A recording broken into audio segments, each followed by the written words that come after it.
ልጅ ካልሆነ በስተቀር በፍጹም ሊሆን አይችልም ወገኖች። ይጠፋል፣ ሰው ይጠፋል። ተዳቅሎ ምን ብሎም እኮ ይጠፋል እኮ።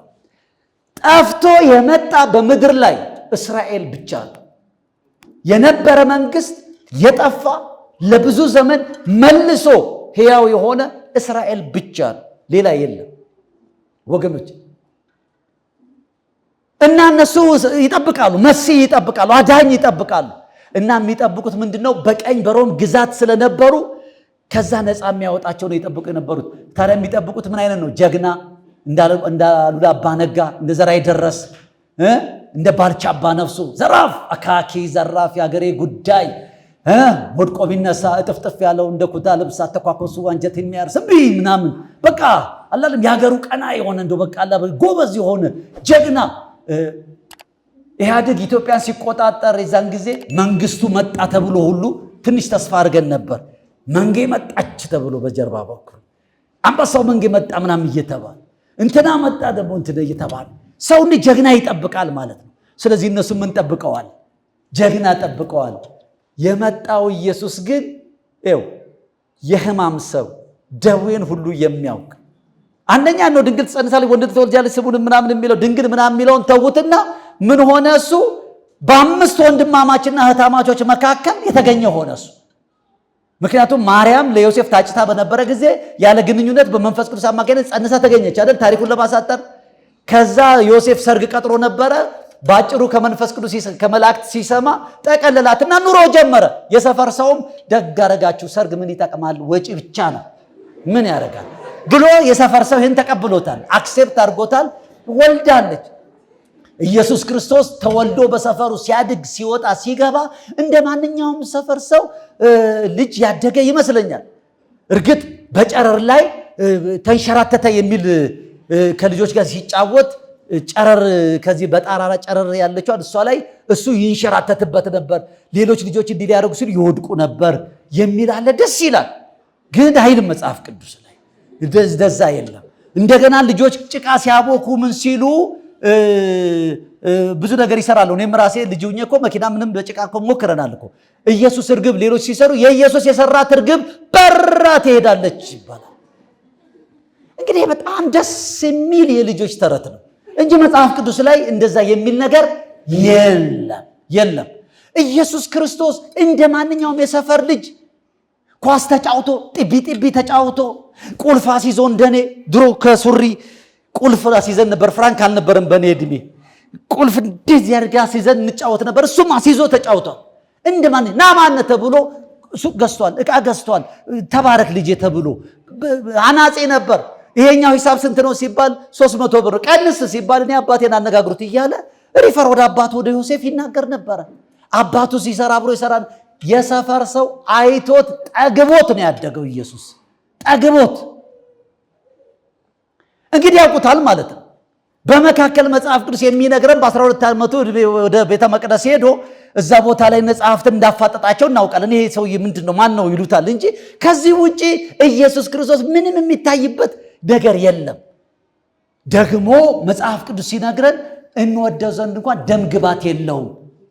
በሽታን ሁሉ የሚያቅ ደዌን ሁሉ የሚያቅ የሕማም ሰው ይመስላል ማለት ምን ማለት ነው? HIV፣ ሳምባ፣ ነቀርሳ፣ ቡግንጅ የበሽታ አይነት ተጫውቶበት ላይገለው ያተረፈው አይነት ሰው ነው መልኩ ማለት ነው። ምክንያቱም እኛ ኢየሱስን የምናውቀው ጣሊያን የሰራው ስዕል አለ በጣም ቆንጆ። እንደሱ ቢሆን በቁንጅና እንኳን ሰው ይከተለው ነበር። እሱ እንደሱ አይደለም። ኢየሱስ እንወደው ዘንድ ደም ግባት የለውም ነው የሚለው። አውቀውትስ ቢሆን የክብርን ጌታ ባልሰቀሉት አይደል የሚለው። የሰው ሁሉ አካሄድ ከቆንጆ ጋር ነው። ቆንጆ እኮ ሲሄድ አይናችን ያረድ የሚለው እንትን ቆንጆ ነገር ይማርካል። ቆንጆ ነገር ደስ ይላል። ኢየሱስ ክርስቶስ ቆንጆም አልነበረም።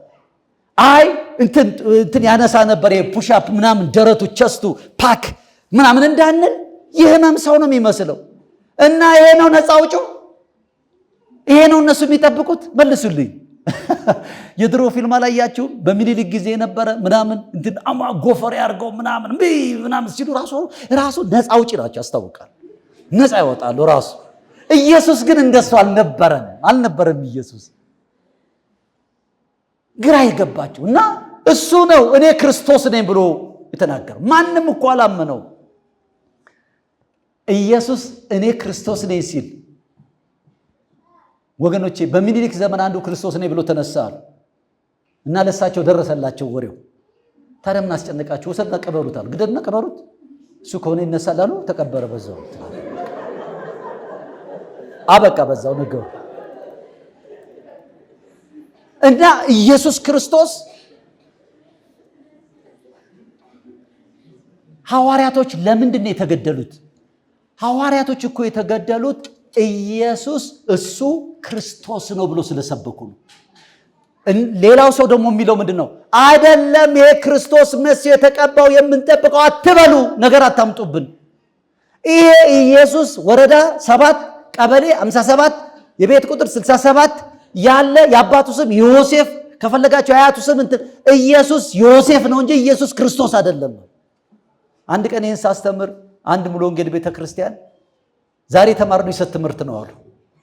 ምክንያቱም የመልእክቴ ርዕስ ኢየሱስ እሱ ክርስቶስ ነው የሚል ነው። ኢየሱስ እሱ ክርስቶስ ለካ ኢየሱስ ክርስቶስ ቢለው የአባቱ ስም መስሏቸዋል።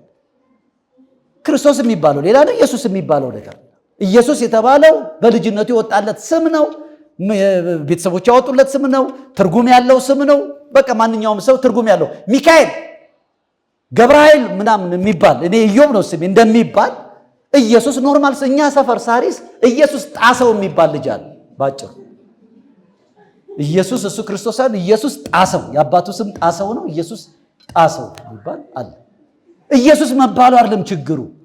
ጠብ የፈጠረው ኢየሱስ እሱ ክርስቶስ ነው ሲባል አፋችሁን ዝጉ የተባለው ሐዋርያቶች ኢየሱስ ክርስቶስ እንደሆነ እንጂ ራሳችንን አንሰብክም እኮ ነው ያሉት። እግዚአብሔር ይመስገን። ለካ ኢየሱስ የመጣው እስራኤልን ከቀኝ ግዛት ነፃ ለማውጣት ሳይሆን ለካ የሰው ልጆችን ከዘላለም ፍርድ፣ ከኃጢአት እስራት፣ ከዘላለም ባርነት ምን ለማድረግ ነው? ለማምጣት ለትልቅ ዓላማ ነው የመጣው። ሐዋርያቶች እኮ ለሱ ሊያርግ እኮ የመጨረሻው ጊዜ እኮ እጃቸውን ዘርግተው የጠየቁት ጥያቄ ለእስራኤል መንግስትን መቼ ትመልሳለን ያሉት። እግዚአብሔር ምንድነው ያላቸው? አብ በገዛ ስልጣኑ ያደረገውን ዘመናትና ወራትን ለእናንተ ልታውቁ አያስፈልጋል። እናንተ አይመለከታችሁም። ይሄ እስራኤልን መልሶ ወደ መንግስት የሚያመጣ የሚመለከተው ክፍል አለ። እናንተን አይመለከታችሁም። እናንተ መንፈሳዊ ነው ተልኳችሁ ብሎ አላቸው ማለት ነው። በ19 ወገኖቼ በ33 ዓመተ ምህረት ማለት ነው ከ1900 በኋላ ዓመት ትልልቅ ኃያላን ተነስተው እስራኤልን እንደገና መልሰው ወደ ክብር አመጧት። ዛሬ እስራኤል የራሷ ባንዲራ አላት። ነፃነቷን አክብራለች። እግዚአብሔር ይመስገን። የእግዚአብሔር ቃል ከዛ በፊት አንዱ የእግዚአብሔር ቃል አይደለም ተብሎ ከሚነገርበት አንዱ ይሄው እስራኤል የሚባል ታሪክ ያወራል። እስራኤል የሚባል ግን ሀገር የለም ይባል ነበር። ነገር ግን ቃሌ ከሚያልፍ ሰማይና ምድር ቢያልፍ ይቀላል። መጽሐፍ ቅዱስ የተናገረው እውነት ነው። ዛሬም እስራኤል አለች። እግዚአብሔር ይመስገን። ዛሬ እስራኤል የእግዚአብሔር ምልክት ናት ወገኖች፣ በሚሆኑ ነገሮች በሙሉ። እንግዲህ ይሄ ኢየሱስ ክርስቶስ እንዲህ አለ፣ በዚህ ዓለት ላይ ቤተ ክርስቲያንን እመሰርታለሁ፣ የገሃነም ደጆች አይቋቋማትም። ቤተ ክርስቲያን ማለት አክሌሽያ ማለት ነው። አክሌሽያ ማለት በክርስቶስ አምነው ተጠርተው የወጡ የቅዱሳን ህብረት ማለት ነው። ቤተ ክርስቲያን ስንል አክሌሽያ ማለት ነው። አክሌሽያ ማለት የቅዱሳን ምን ህብረት ማለት ነው። ምን አይነት ህብረት? ምን አይነት ህብረት? የጾታ ነው? የቋንቋ ነው? የጎሳ ነው? የአገር ነው? የምንድን ነው? ኖ፣ ይሄኛው ህብረት መንፈሳዊ ህብረት ነው። እግዚአብሔር ይመስገን። በክርስቶስ አምነው የዳኑ ቅዱሳን የሚፈጥሩት ህብረት ማለት ነው። ከነገድ ከቋንቋ ተጠርተው ከመላው ዓለም በክርስቶስ አምነው የዳኑ መንፈሳዊ ህብረት አላቸው። እቺ ቤተክርስቲያን አክሌሽያ የቅዱሳን ህብረት ትሆናለች። እና እዛ ላይ ምን ብሎ ይናገራል መሰላችሁ? ተመልከቱ። እኔም እልሃለሁ አንተ ጴጥሮስ ነህ፣ በዚህች ዓለት ላይ ቤተክርስቲያንን እሰራለሁ፣ የገሃነም ደጆችም አይችሏትም። የመንግሥተ ሰማያትን መክፈቻዎች እሰጥሃለሁ። በምድር የምታስረው ሁሉ በሰማይ የታሰረ ይሆናል፣ በምድር የምትፈታ ሁሉ በሰማይ የተፈታ ይሆናል። ያን ጊዜ እርሱ ክርስቶስ እንደሆነ ለማንም እንዳይናገሩ ደቀ መዛሙርቱን አዘዛቸው። በዚህች ዓለት ላይ ዓለቱ ክርስቶስ ነው። ክርስቶስን በማመን የሚመሰረት የቅዱሳን ጉባኤ አለ፣ ህብረት አለ። ይሄ ህብረት የገሃነም ደጆች ምን አይሉትም? አይቋቋሙትም። ይኸው አጋንንትን በጌታ በኢየሱስ ክርስቶስ ማስወጣት የአጋንንትን ደጅ አለመቋቋም አይደለም። ሰዎች አማኞች አንዱ ምልክታቸው በስሜ አጋንንትን ያወጣሉ ይላል። ፐርሰናሊ ሰው በግሉ ለአጋንንት እየጸለየ መንፈስ ሊያወጣ ይችላል። ይሄኛው ግን የተሰጠው ወገኖቼ ለአክሌሽያ ለቤተ ክርስቲያን ነው። የገሃነም ደጆች ምን አይሏትም? አይችሏትም። እግዚአብሔር ይመስገን አይችሏትም። እቺ የክርስቶስ አካል የሆነች ቤተ መቅደስ የሆነች እቺ ህብረት፣ እቺ የቅዱሳን ህብረት ጤነኛ ስትሆን ህብረቷን ስትጠብቅ ወገኖቼ የገሃነም ደጆች አይሏትም፣ አይቋቋማትም። እንደገና እንዲህ ብሎ ይናገር፣ የመንግሥተ ሰማያትን መክፈቻዎች እሰጥሃለሁ፣ በምድር የምታስረው ሁሉ በሰማይ የታሰረ ይሆናል፣ በምድር የምትፈታ ሁሉ በሰማይ የተፈታ ይሆናል። መለኮታዊ ስልጣን የተቀበለች ትሆናለች። እንግዲህ አክሌሽያ ማለት ወገኖቼ ቤተ ክርስቲያን አክሌሽያ ማለት ነው። አክሌሽያ ማለት የቅዱሳን ህብረት ነው። ዳዊት የእግዚአብሔርን ህዝብ ህብረቱን አንድነቱን በመጠበቁ ምክንያት ማንም የማይቋቋመው መንግስት እንደሆኑ፣ አስፈሪ መንግስት እንደሆኑ፣ ውጤታማ መንግስት እንደሆኑ ቤተ ክርስቲያን በአዲስ ኪዳን ያለችው የዛ አካል ያጥለዋ ነው። በአዲስ ኪዳን ያለችው የክርስቶስ አካል የሆነችው የክርስቶስ ቤተ መቅደስ የሆነችው ቤተ ክርስቲያን ህብረቷን ስትጠብቅ የገሃነም ደጆች አይቋቋማትም። እግዚአብሔር ይመስገን። የገሃነም ደጆች ምን አይሏትም? አይቋቋማትም። ያ በረከት እነዚህ ሁለት በረከት በአሮን ላይ የሚፈሰው የዘይት ሽቶ፣ እንደገና ደግሞ በጽዮን ተራራ ላይ የሚወርደው የአርሞኒየም ጠል ልክ መልካም መዓዛና ልምላሜ እንዳለ በቅዱሳን ህብረት ሁልጊዜ መልካም መዓዛ አለ፣ ጥሩ መዓዛ አለ መካከላችን። እንደገና መለምለም ነው ያለው ወገኖቼ። ቅዱሳን እንዲህ ስንሰበሰብ መሰባሰባችን ጤነኛ ከሆነ መሰባሰባችን እግዚአብሔር በሚፈልቀው መንገድ ከሆነ እንደ እግዚአብሔር ቃል ከሆነ ግንኙነታችን ጤነኛ ከሆነ በመካከላችን የክርስቶስ መዓዛ ይወጣል፣ ይሸተታል። ሰዎች መገናኛ እዚህ መገናኛ ላይ አደባባይ ብዙ ጊዜ ስብከት ሰማለሁ። ብዙ የሚሰብኩ ወጥተው የሚሰብኩ አሉ። መስበክ ትእዛዝ ነው። ሂዳችሁ ስበኩ ተብለናል። ትክክል ነው። ነገር ግን ወገኖቼ ያ ትርጉም የሚኖረው የኛ መዓዛ መልካም የሚሸት ከሆነ ነው ወንጌላችንን ሰዎች የሚሰሙት። ኑሯችን፣ አካሄዳችን፣ ህብረታችን ችግር ያለበት ከሆነ ያልተገባ ከሆነ ግን ወገኖቼ ንግግራችን፣ ኑሯችን ንግግራችንን ይዘጋባቸዋል። መልካም መዓዛ በመካከላችን ውስጥ አይሆንም። በዚህ በእምነት ነፃነት ጊዜ ውስጥ ወገኖቼ ቤተ ክርስቲያን ወደ አደባባይ ከወጣች በኋላ የአደባባይ ፕሮግራም ካበዛን በኋላ አንዱ የተመታው ነገራችን ህብረታችን ነው። ምን አይነት ህብረት ነው እንዴ? በሁለት ነገር ነው የተመሰለው። በአካልና በቤተ መቅደስ የተመሰለ ነው። ብዙዎች ስንሆን በክርስቶስ ግን ስንት ነን? አይገርምም? ብዙዎች ነን እኮ። በአንድ አካል ላይ ብዙ ብልቶች ቢኖሩ አካል ግን ስንት ነው? አንድ ነው። የክርስቶስ አካል ብዙ ነን እኮ፣ ግን በክርስቶስ አንድ ነን። አንዱን ክርስቶስ ነው የምንወክለው። ቤተ መቅደስ እናንተ የእግዚአብሔር ቤተ መቅደሶች እኮ አይደለም የሚለው። ቤተ መቅደስ ስንት ነው? አንድ ነው። እናንተ የእግዚአብሔር ቤተ መቅደስ ስንት? አንድ። ስለዚህ ይሄ በብዛት ስንሆን ግን በክርስቶስ ስንት? አንድ ነን። መጽሐፍ ቅዱስ ላይ ይሄን ይናገራል ወገኖች፣ ይሄን ይናገራል። ነገር ግን በዚህ የእምነት ነፃነቶቻችን ጊዜ ውስጥ ግን ቤተ ክርስቲያን በህብረታችን ላይ በመንፈሳዊ ህብረታችን ላይ አተኩራ ባለመስራቷ ምክንያት በመካከላችን ብዙ ጆሮ ጭው የሚያደርግ ነገሮች ተፈጥረዋል፣ ችግሮች ተፈጥረዋል፣ አለመግባባት ተፈጥረዋል ወገኖች። ዛሬ በተፈጠረው ከዚህ መቼም የኢትዮጵያ ብዙ ውጣ ውረድ ውስጥ አሳልፋለች። ትዝ ይላቸዋል። በዘር ተከፋፍለን ተጨራርሰናል፣ ተገዳድለናል። የማያምኑ ሰዎች ብቻ አይደለም የተጫረሱት የተጋደሉት፣ የሚያምኑ ሰዎች ናቸው። እንዲህ ዝርዝር ነገር ልናገር ይችላል። በጣም ብዙ ማቃቸው ነገሮች አሉ። አብረው ሲያመልኩ የነበሩ አብረው ሆኖ የነበሩ እኔ አማራ ነኝ፣ ኦሮሞ ነኝ፣ ትግሬ ነኝ፣ ከምባታ ነኝ፣ ሀዲያ ነኝ ብሎ ከባድ ነገር ደርሷል እኮ ወገኖች። ግልጽ ነው። አንዳንድ ቦታ ላይ በመዝሙር ነው የተጫረሱት። በመዝሙር አልፈራም የሚለውን መዝሙር አልፈራም የሚለውን እንትና ለእሱ አይደለም የዘመረው።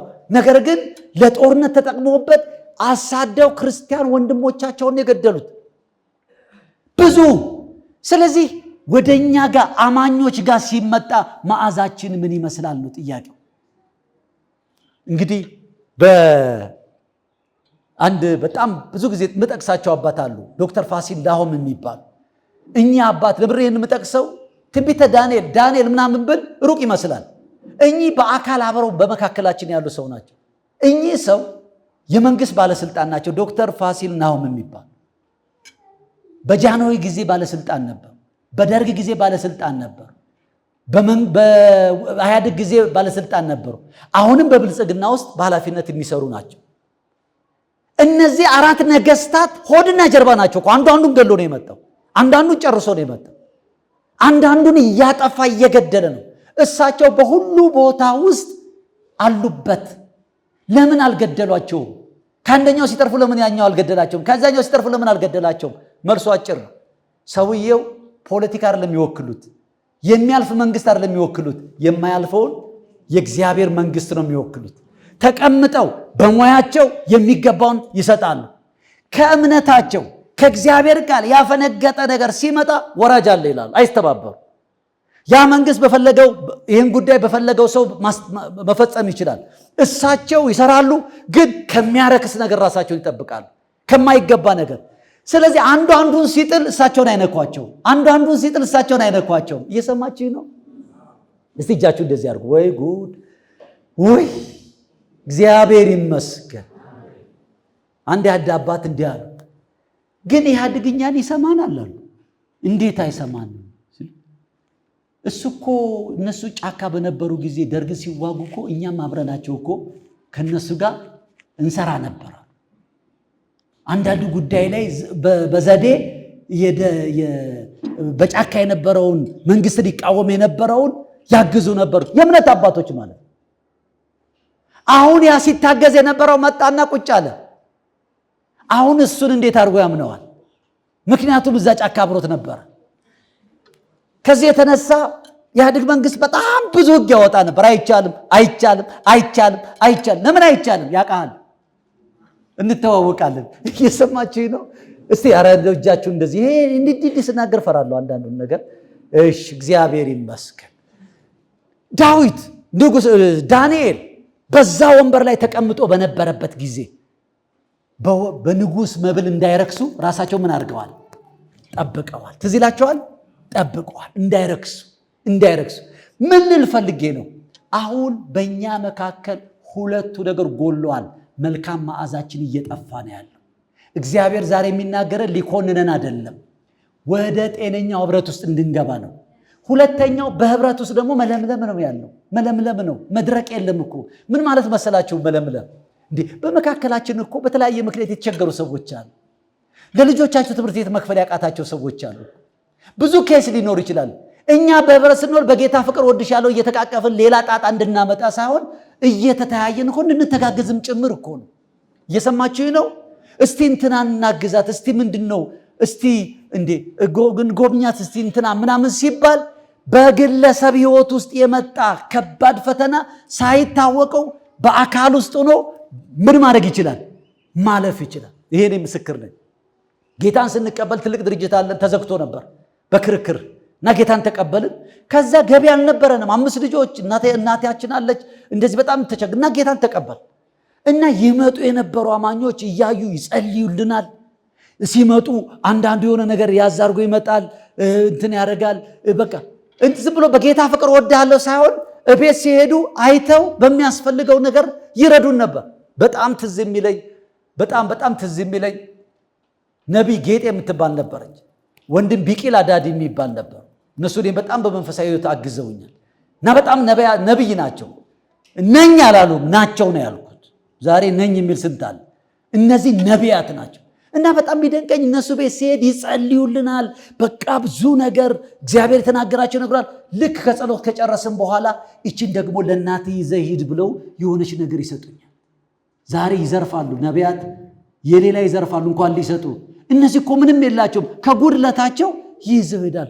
እና በመንፈስም ሰክሬ ደስ ብሎኝ ደግሞ የሰጡኝን ነገር ይዤ እቤት ይሄድ ነበር። አገልግሎታቸው ሙሉ ነበር፣ መዓዛቸው። እና የሰፈር ሰው ምን እንዳለ ታውቃላችሁ? ወይዘሮ ጽጌ አሉ፣ የኔን እናት ማለት ነው። ደጋረጉ እንኳን ጴንጤ ሆኑ። ለምን ሲሏቸው ሚሽነሪዎች ስንዴ ይሰጣሉ፣ ገንዘብ ይሰጣሉ። ምንም አማረባቸው አሉ። በቃ አማረባቸውን ጭራሽ። ምክንያቱም የሰፈር ሰው የሚያውቀው ድርጅቱ መዘጋቱን ችግር ላይ መውደቃችን ነው። ግን ሲያዩን አማር፣ ይወድቃሉ፣ ይጠፋሉ ተብስበው መዓዛችን ወጣ። ለምን? የእኛን ሸክም አማኞቹ ምን አድርጓል? ተሸክሟል። እኛ እኮ አንተዋወቅም እኮ። አንደኛ ሲጀምር እግር ጣላችሁ እንጂ ልዋጭ ዟሪ። ዛሬ እዚህ ተመልካላችሁ፣ ነገ እዛ ተመልካላችሁ፣ ነገ እዛ ተመልካላችሁ። ዛሬ የት ልሂድ የት ይሻላል እንጂ ይኸው የሳሎን አበባ ታውቃላችሁ? በቀለም ቆርቆሮ አፈር የያዘ የሳሎን ላይ የሚተከል ሐረግ በቀለም ቆርቆሮ ነው እኮ ስሩ ያለው። ብትናደዱ ከበጠሳችሁት እኮ ይደርቃል። ብዙ አማኝ ስር የለውም። የተቀመጠበት ቤተክርስቲያን የለም፣ የተያዘበት የለም። ኃላፊነት ስለሱ የሚወስዱ መጋቢዎች፣ መሪዎች፣ አገልጋዮች የሉትም። ለጌታ ክብር ስሩን በቀለም ቆርቆሮ ይዞ በየትም የሚዞር ነው። ሞቶ ይቀራል። የትም ቦታ ይሞታል። ማንም ሲታመም የሚያየው የለም፣ ሲቸገርም የሚያውቀው የለም። አማኝ መሆኑን የሰፈር ሰው ያውቃሉ፣ ግን ስር የለውም። እግዚአብሔር ከዙረት መንፈስ ወገኖቼ ነፃ ያውጣል። እንዲህ አይነት ተንከራታች መንፈስ፣ አዙሪት፣ የልዋጭ መንፈስ እግዚአብሔር ይምታልን። በቴሌቪዥን እናያለን፣ ሌላ ቦታ ፕሮግራም፣ በጣም ድንቅ ፕሮግራም እንመለከትና በጣም ደስ ይላል። ወይ ነገም እዚህ ቸርች ነው መጣው እንላለን። እንደሱ አይደለም፣ እንደዚህ አይታደግም። ናና ተተከል፣ ናና ቁጭ በል፣ ስነ ስርዓት ይዘህ ቁጭ በል፣ ትዳር ይድናል። በቴሌቪዥን ፕሮግራም አስተላልፋለሁና ሰዎች ይደውላሉ። የእግዚአብሔር ሰው አቤት ቃል አውጣብኝ ይላሉ። እንጂ ቃል አውጣብኝ? ምን ላውጣ በለው፣ በቃ የሆነ ቃል አውጣ። አምናለሁ፣ አሜን ብያለሁ፣ አምናለሁ። እኔ ባወጣ ምንም እንደማይሆንላችሁ አውቃለሁ። አላወጣም እንዲህ የሚልም ስለሌለ። የት ነው ቸርች የተያዛችሁታል? ችግሩ ምንድን ነው? በቃ ጌታ ይገራል። በቃ አንተ ብቻ ቃል አውጣ። የኔም ቤት ስልኩን ልዘጋው፣ ችግርሽን ንገሪ። አይ ትዳሬ ችግር ላይ እና ያንቺን ታዳዳኒ ቃል አውጥቼ ይቆማል? ትዳር ቃል በማውጣት የሚቆም ከሆነ ስንቱን ቃል አውጥተን ባቆምን። ኑሮ፣ ህይወት፣ ጤንነት፣ አገልግሎት ይደነዘኛል፣ ይፈዘኛል፣ እንትን ይለኛል። ቃል አውጣበት። ስንት የአእምሮ በሽተኛ ቤተክርስቲያን ውስጥ እንዳለ ነግራቸዋለች። በኢትዮጵያ ውስጥ 24% የአእምሮ በሽተኛ። ይሄ መረጃ ያለውን ነገር ነው የምነግራችሁ። በኢትዮጵያ ውስጥ ከ124ቱ ሰው ትንሽ ቻናሉ ዞር ብላች አልለቀቀም፣ ልብሱን አልጣለም፣ ችግርም የለበትም። ብዙ ደርሶ ይገባል፣ ይመለሳል፣ ስራውን በአግባብ ይሰራል። ግን ትንሽ ጣቢያው ምን ብላለች? ዞር። በብዙ ምክንያት ሊሆን ይችላል ጣቢያው ዞር ያለው። እሺ ይሄው ህዝብ ደግሞ ለመፍትሄ ለችግሩ መፍትሄ የት ይመጣል? ቸርች። ስለዚህ ቸርች ውስጥ ያ ነገር በብዛት አለ ማለት ነው። ቸርች ውስጥ ደግሞ ችግሩ የነዚህን ሰዎች ጥያቄ አይፈታም። የኛ ልምምዳችን ለምሳሌ መስሪያ ቤት ስትሰሩ አንዱ ተነስቶ ወንበር ላይ ቢቆም መስሪያ ቤት በስመ አብ ወወልድ ወመንፈስ ቅዱስ ምን ነው ተነስ ውረድ እንጂ ምናምን ተብሎ ወዲያው ህመሙ ችግሩም ይታወቃል። ይዘው ወይ ጠበል ወይ ሆስፒታል አማኑኤልም ይዘውት ይሄዳል። እኛ ቤተክርስቲያን ግን አንዱ ተነስቶ እዚህ ላይ ወንበር ላይ ቢቆም ጌታ ቁም ብሎት ሊሆን ይችላል። ጌታ ነው ቆም ያለው በቃ ብሎት ሊሆን ይችላል። ወይ አንዱ ተነስቶ የሆነ ነገር ስርዓት እንትን ቢል ተነክቶ ሊሆን ይችላል። ምንም ችግር። ስለዚህ ምን ሆነ? እኛ ጋር በጣም በርከት ያለ ለቀቅ ያለ በብዛት ወገኖቼ ስሙኝ። አንድ ጊዜ ናዝሬት ለሆነ ጉባኤ ልንጸልይ ሄደን ጓደኞቼም ነበሩና እኔ አልነበርኩም፣ እንደሱ ናቸው ሲጸልዩ የነበሩ። ለወንድሙ ሊጸልዩለት ሲንበረከኩ መጥቶ በካልቸው ይመታቸዋል። በጌታ በኢየሱስ መንፈሱን ለማዘዝ ይሞክራሉ።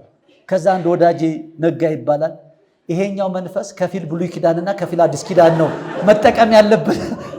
የብሉይ ኪዳን ጥርስ ለጥርስ ስለሚል ጎበዝ ተንበርክከ እንዳትጸልይ እየተከላከልክ እየተከላከልክ ነው መጸለይ ያለብህ። ስለ በጌታ በኢየሱስ ስም አንተ ምናምን አያችሁ ወገኖቼ፣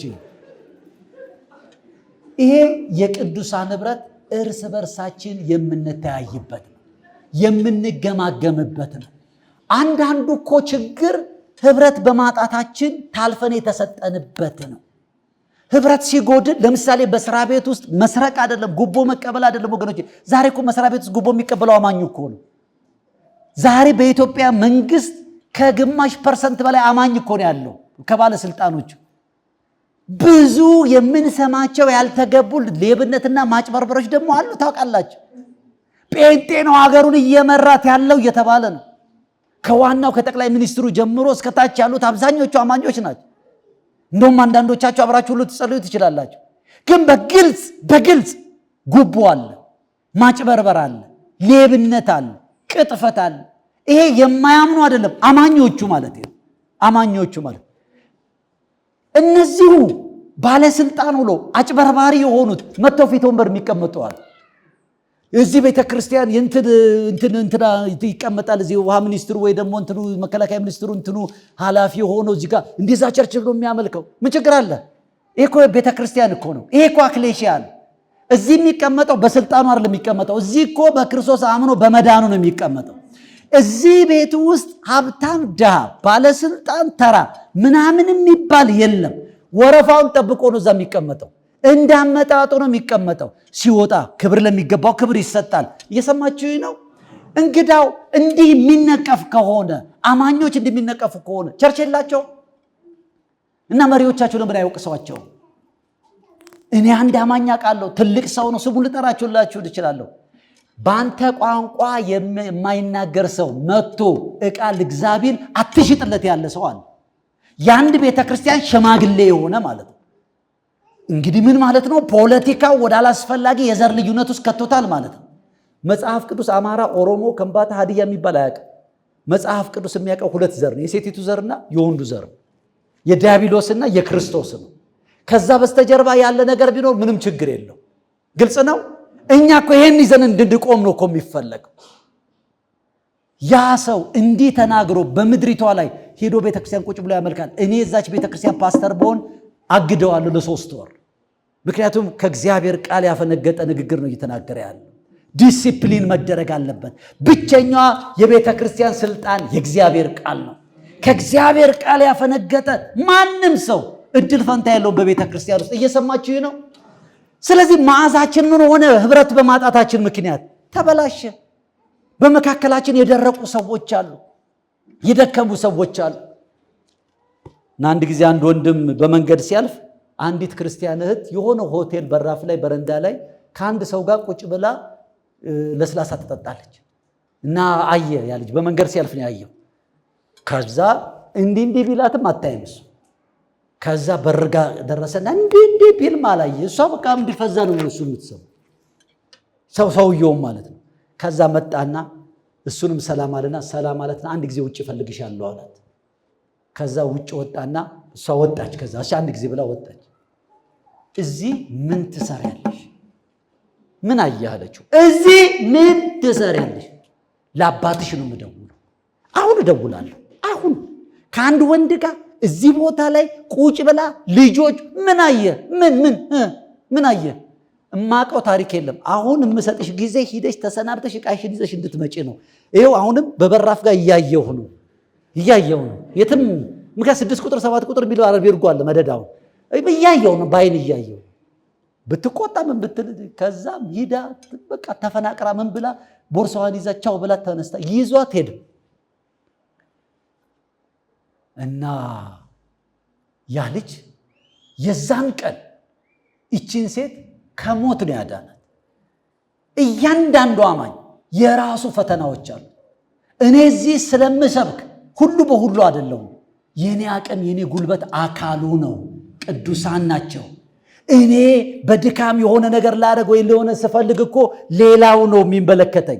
ሲደክም ያበረታኛል፣ ሲያንሰኝ እጄን ይሞላል፣ ስስት ይመልሰኛል፣ ይገስጸኛል። አንዱ ለአንዱ ነው የአካል ክፍል የሚኖር። ያቺ ሴት ለብዙ ዘመን ያንን ወንድም ታመሰግነው ነበር።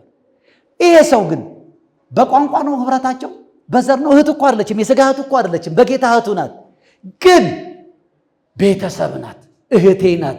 ዛሬ እህቴ ደክማለች፣ ስለዚህ ማዳን አለ ብሎ ታግሎ ነው ያዳናት። ዛሬ መስሪያ ቤት ውስጥ ጉቦ የሚበሉትን ሌሎች አማኞች እናውቃለን። ምን አይነቱ ውንብድና እንደሚሰራ እናውቃለን። አንናገር። እኔ ከሰው ጋር መነካካትም አልፈልግም። የራስን ህይወት ኑር። በቃ ከማንም ጋር የምዳረቅበት ነገር የለም ብለን ዛሬ እሱ ሲሰራ ታየዋለህ፣ ቆይቶ አንተ ትሰራዋለህ። ምክንያቱም በአካል አንድ አካል እየተበላሸ ሲመጣ ሲበሰብስ፣ ሌላው አካል አብሮ ምን ያደርጋል? እየበሰበሰ ይመጣል። ለምን ነው የጸሎት ህይወታችን የተወሰደው? ለምንድን ነው የቅድስና ህይወታችን የተወሰደው? አንድ ሁለት ሰው እኮ አይደለም፣ አብዛኞቻችን እንደማለት ይቻላል መጸለይ አንችልም። ደክመናል፣ ዝለናል። ለምን ነው ታውቃላችሁ? እኛ በቀጥታ ኃጢአት ባንሰራም፣ ነገር ግን በአካሉ ላይ ያሉ ሰዎች ከደከሙ አብረን ደክማለን። እና ሰው ሞቶ የሚቀበረው ሁሉ ነገሩ ሞቶ ነው እንዴ? ልቡ ቆሞ ይሞታል። ልቡን ወስደን ቀብረን ሰውየውን ወደ ቤት እንሸኛለን እንጂ ከነመላው ጤናው ነው አብሮ የሚሸኘው። ለዚህ ነው የአይን ባንክ፣ የኩላሊት ባንክ፣ የእግር ባንክ፣ የአውራጣት ባንክ ወደፊት እንግዲህ ካለ ማለት ነው። ምክንያቱም ጤነኛ ነገር ይዞ ስለሚሞት ሰውየው ይዞ እንዳይሄድ ወገኖቼ፣ ወደ ህብረታችን መመለስ አለብን። የዚህ ህብረታችን መሰረት ምን እንደሆነና እንዴት እንደምንጠብቀው የሚቀጥለው ሳምንት እነግራቸዋለሁ። እግዚአብሔር ህብረታችንን ይባርከው። እንጸልያለን። ሃሌሉያ ሃሌሉያ፣ እግዚአብሔር ይመስገን። ምናልባት ወደዚህ ህብረት መምጣት የምትፈልጉ ሰዎች ትኖራላችሁ። እኔ ወደ ቅዱሳን ህብረት መግባት እፈልጋለሁ። ክርስቶስን አላመንኩም፣ በክርስቶስ አምኜ አልዳንኩም፣ ነገር ግን ስለ ክርስቶስ ሰምቻለሁ፣ ዛሬ ህይወቴን መስጠት እፈልጋለሁ የምትሉ ሰዎች አላችሁ? እስቲ እጃችሁን አሳዩን። ካላችሁ ወገኖቼ፣ ሌላ ልጠይቅ። በቤተ ክርስቲያን አምናችሁ ድናችኋል፣ ግን አልተያዛችሁም። በቤተ ክርስቲያን በአመቻችሁ ቦታ ነው እየሄዳችሁ የምታመልኩት። ይሄ አይነት አካሄድ ወገኖቼ መጽሐፍ ቅዱሳዊ አይደለም። ይሄ አይነት አካሄድ ስር ሰዳችሁ በክርስቶስ አካል ውስጥ ፍሬ እንድታፈሩ አያደርግም። እግዚአብሔር መሪዎችን፣ እግዚአብሔር አገልጋዮችን ለቤተ ክርስቲያን ሰጥተዋል። በዛ መያዝ አለባችሁ። ስታድጉም፣ ስትወጡም፣ ስትገቡም ስለ እናንተ ኃላፊነት ያለበት ሰው ሊኖር ይገባል። መሪዎች ሊኖሩ ይገባል። ትዳራችን የኛ ብቻ አይደለም፣ የቤተ ክርስቲያንም ነው ትዳር ወገኖቼ። ልጆቻችን የኛ ብቻ አይደሉም፣ የቤተ ክርስቲያን ጭምር ናቸው። ቤተ ክርስቲያን ማየት አለባት ልጆቻችን እንዴት እንደምናስተዳድር፣ ቤታችን እንዴት እንደምንመራ፣ መስሪያ ቤታችን የምንሰራው ስራ፣ የምናረጋቸው ነገሮች በእኛ የሚያበቃ ብቻ አይደለም ወገኖቼ። የክርስቶስ መዓዛ እንዲታይበት፣ ለሌሎች በረከት እንዲሆን፣ ለቤተ ክርስቲያን ለሀገር በረከት እንዲሆን መያዝ ያስፈልጋል። ያልተያዛችሁ ሰዎች አላችሁ። በቤተ ክርስቲያን ያልተያዛችሁ ወደዚች ቤተ ክርስቲያን መያዝ ካለባችሁ ወገኖች ተያዙ። አለበለዚያ በአቅራቢያችሁ ካለ ቅርብ በሆነ ቦታ ላይ ብትያዙ ወገኖች ህይወታችሁን ታድሳላችሁ። እንጸልያለን። እንቆምና የመጨረሻ ጸሎት እንጸልያለን። ሃሌሉያ። እስቲ እንቁምና እንጸልያለን። ማክራቫዳና ማሴ ፕሮቮዶኔሚጋስ የእግዚአብሔር መንፈስ፣ የጥበብ መንፈስ፣ የኃይል መንፈስ፣ የብርታት መንፈስ በጌታ በኢየሱስም በጉባኤ ውስጥ ይለፍ። በጌታ በኢየሱስም በጉባኤ ውስጥ ይለፍ። ቃል እግዚአብሔር በጉባኤ መጥቷልና የቃል መንፈስ ህዝብን ያገኝ። የቃል ጉልበት ህዝብን ነፃ ያውጣ። የቃል ጉልበት ህዝብን ነፃ ያውጣ። ሰው ከእንቅልፉ እንደሚነቃ በኢየሱስም ድንዛዜ የተመታ ይሁን። ድንዛዜ የተመታ ይሁን። ማክራቫዲና ማክራባዶሎ ሮቦዶኔ ሜሴክራቫዲዳ ባጋላ ቦሮቦዶዴ ቤጋስ ሌራባባባባባባባ ሴክራቫዲና ማጋላ ቦሮቦዶኔ ሜጋስ በጌታ በኢየሱስ ክርስቶስ የእግዚአብሔርን ጉባኤ፣ ይሄንን የቅዱሳን ጉባኤ የተቋቋመ የክፉ ጉልበት ይሰበር፣ ይሰበር። የገሃነም ደጆች አይችሏትም የተባለችዋል አክሌሻን በጌታ በኢየሱስም የተቋቋመ ክፉ ይወጋ፣ ይወጋ፣ ይወጋ። ማፓርታዳና ማሴክራቫዲና ማክራባዶሎ ቦዶዴሜስ ሌራባዲና ማሳ ፖራባጂና ማክላራባዳና ማሳ የአጋንንት አሰራር ይሰበር፣ የአጋንንት አሰራር ይሰበር። ሐሰተኛ የመንፈስ አሰራር ይሰበር፣ ሐሰተኛ የመንፈስ አካሄድ ይሰበር።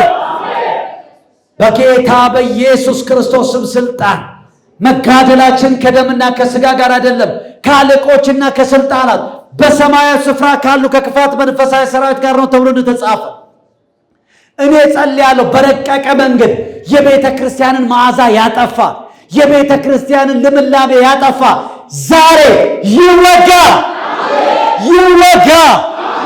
ያልተገቡ መልእክቶች፣ ያልተገቡ ልምምዶች፣ ያልተገቡ የህይወት ምልልሶች በኢየሱስ ስም ይከልከሉ።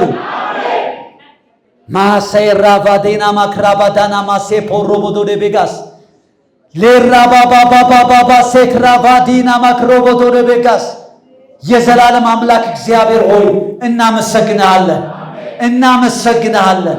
በጌታ በኢየሱስ ክርስቶስ እንደገና ተምችና ኩርኩባ የበላብንን ዘመን መልስልን። ቤተ ክርስቲያን ወደ ቀደመው ክብሯ ትመለስ። ቤተ ክርስቲያን ወደ አለቅነቷ ትመለስ፣ ወደ ገዢነቷ ትመለስ። እግዚአብሔር ተጽዕኖ ፈጣሪነቷ ትመለስ። ለመሪዎች ጥበብን፣ ለአገልጋዮች ጥበብን በኢየሱስ ክርስቶስም አንተ አድርግ። እኔንም አንደበቴን ስለከፈት የምናገርበትን ጥበብና መንፈስ ስለሰጠኝ ተመስገን። በጌታ በኢየሱስ ክርስቶስ ስም